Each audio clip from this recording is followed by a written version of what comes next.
ఇది నా వాగ్దానము. యెహోషువ 1:9. నీవు నడుచు మార్గం అంతట్లో నీ దేవుడైన యెహోవా నీకు తోడయుండును. ఎంత గొప్ప వాగ్దానాన్ని దేవుడు మనకి అనుగ్రహిస్తూ ఉన్నారండి. దినమున దేవుడు ఏమంటూ ఉన్నారంటే, నీవు నడుచు మార్గం అంతట్లో నీ దేవుడైన యెహోవా నీకు తోడై ఉన్నారంట. మనము ఎటువంటి మార్గంలో నడుస్తూ ఉన్నాము, వాటినన్నిటికీ కూడా తోడుగా ఉన్నారంట. మన ఉద్యోగంలో, మన వ్యాపారంలో, మన చదువులో, మన యొక్క పనులలో, మన ఆలోచనలో అన్నిటిలో కూడా దేవుడు మనకి తోడై ఉంటారు. ఈ లోకంలో మనము నడుస్తూ ఉన్నాం కదండి, మన మార్గం అంతా కూడా దేవుడికి అప్పగిస్తూ ఉన్నాం కదా. అందుకని దేవుడి దినము అంటూ ఉన్నారు, నేను మీకు తోడై ఉన్నాను, మీరు భయపడిన అవసరం లేదు. మీ యొక్క అన్ని విషయాలలో కూడా నేను తోడై ఉండి మీకు ఆలోచన చెప్పి, మీకు బలమునిచ్చి, ధైర్యమునిచ్చి మిమ్మల్ని నడిపిస్తాను అంటూ ఉన్నారు. కాబట్టి మన జీవితాలలో ఎల్లప్పుడూ కూడా మన మార్గాన్ని దేవుడికి అప్పగించుకుంటే కనుక ఆయనే మనల్ని ఎంతగానో నడిపిస్తారని దేవుడు సెలవిస్తూ ఉన్నారు. మనల్ని నడిపించే దేవుడు, మనకి తోడై ఉన్న దేవుడు, మనల్ని విడిచిపెట్టే దేవుడు కాదని దేవుడు మరొకసారి ఈ దినమున బయలుపరుస్తూ ఉన్నారు. దేవుని యొక్క వాక్యంలోని, నేను దేవునికి మొరపెట్టుకుందును, సాయంకాలమును, ఉదయమున, మధ్యాహ్నమును నేను ధ్యానించుచు మొరపెట్టుకుందును, ఆయన నా ప్రార్థన ఆలకించును. దేవుని యొక్క వాక్యం ఏమని సెలవిస్తూ ఉన్నది అంటే, ఆయన కొరకు మనము ప్రార్థిస్తూ ఉన్నాము. ఏ యొక్క సమయాలలో అంటే సాయంకాలము, ఉదయము, మధ్యాహ్నము మనము ఆయన యొక్క కృప కొరకు ధ్యానిస్తూ ఉన్నాము. కాబట్టినే దేవుడు అంటూ ఉన్నారు, మన యొక్క ప్రార్థన ఆయన ఆలకించి మనకి తోడై ఉన్నారంట. కాబట్టి మన జీవితాలలో ఎల్లప్పుడూ కూడా మనము ప్రతి ఒక్క దినమున మనము ముమ్మారుగా దేవుణ్ణి ఆరాధించి పూజిస్తే కనుక మన మార్గం అంతటినీ కూడా దేవుడే నడిపిస్తారని దేవుడు సెలవిస్తూ ఉన్నారు. దేవుడు మమ్మల్ని విడిచిపెట్టారా అని ఎంతమందో అధైర్యపడుతూ ఉంటారు.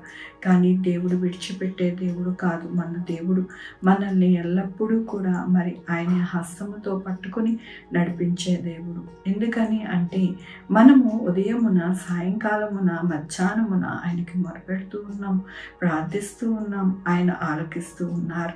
కాబట్టి మన జీవితంలో ఎప్పుడు కూడా నిరాశ, నిస్పృహ అనేది లేకుండా చక్కగా దేవుణ్ణి నమ్మి ఆయన వైపు చూసి ఆయనతో మనము నడిస్తే కనుక మన జీవితంలో ఎల్లప్పుడూ కూడా తోడుగా ఆయన ఉండి మనల్ని సహాయం చేసి నడిపిస్తారని ఈ దినమున దేవుడు అనుగ్రహిస్తున్న వాగ్దానమును, వాక్యమును బట్టి దేవునికి వందనాలు చెల్లిస్తూ ఉన్నాను. ఈ దినమున పుట్టినరోజు, పెళ్లి రోజు, అనేక శుభదినములు చేసుకుంటున్న వారందరికీ కూడా నిండారుగా శుభాకాంక్షలు తెలియజేస్తూ ఉన్నానండి. మీ జీవితంలో దేవుని యొక్క ఆశీర్వాదము, ఆయన బహుమానము, దీవెన మీకు కలుగునుగాక. ప్రార్థించుకుందామండి. యెహోవా దేవా, నా తండ్రి, నా ప్రభు, మీ కృపా కనికర స్నానం బట్టి నీకు వందనాలు, స్తోత్రం చెల్లించుకుంటున్నాను. గొప్ప దేవుడుగా మీరున్నారు నా ప్రభా, నీకు వందనాలయ్యా.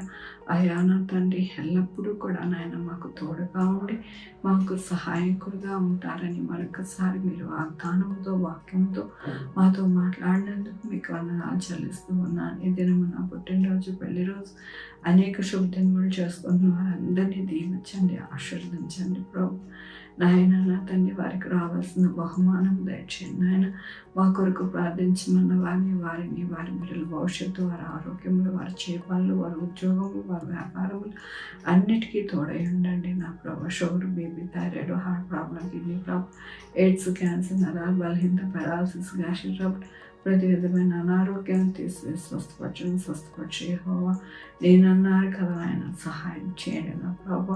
అట్లాగే నాయన ఎగ్జామ్స్కి రాస్తూ ఉండగా నాయన ఎగ్జామ్స్లో తోడై ఉండండి ప్రభు. నాయన వృద్ధులు, చిన్న బిడ్డలు జ్ఞాపకం చేసుకోండి, వారికి చక్కటి ఆరోగ్యం దయచేయండి.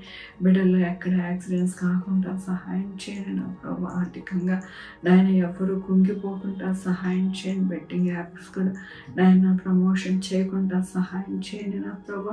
నాయన గొప్ప కార్యాలు నాయన ప్రతి ఒక్కరి జీవితంలో సహాయం చేయండి నా ప్రభు. దుష్టుడికి తావివ్వకుండా మీ ఆత్మతో నాయన ఈ యొక్క లోకంలో నాయన మీరు నడిపించండి నా ప్రభు. ప్రతి ఒక్కరు వాక్యం చదువుకొని ప్రార్థన చేసుకునే అనుభవం నాయన ఉండడానికి సహాయం చేయండి. ప్రతి మొక్కలు ఏసు నామమును వంగడానికి సహాయం చేయండి. ప్రతి ఒక్కరూ ఏసే నిజమైన దేవుడు అని తెలుసుకోవడానికి సహాయం చేయండి నాయన. మీ రక్షణ భాగ్యం అనేక మందికి అనుగ్రహించి సహాయం చేయండి నా ప్రభా. నాయన నా తండ్రి, మీరు రక్షిస్తే గనుక వారి జీవితంలో అద్భుత ఆశ్చర్య కార్యాలు చూస్తారని వారు తెలుసుకునేటట్టుగా సహాయం చేయమని కోరుకుంటున్నా ప్రభు. నా రక్షణ యేసుక్రీస్తు పరిశుద్ధమైన నామమున అడిగి వేడుకుంటున్నా తండ్రి, ఆమె. తండ్రి, కుమార, పరిశుద్ధాత్మ సదాకాలం మనందరికీ తోడై ఉండును గాక. ఆమె. God bless you.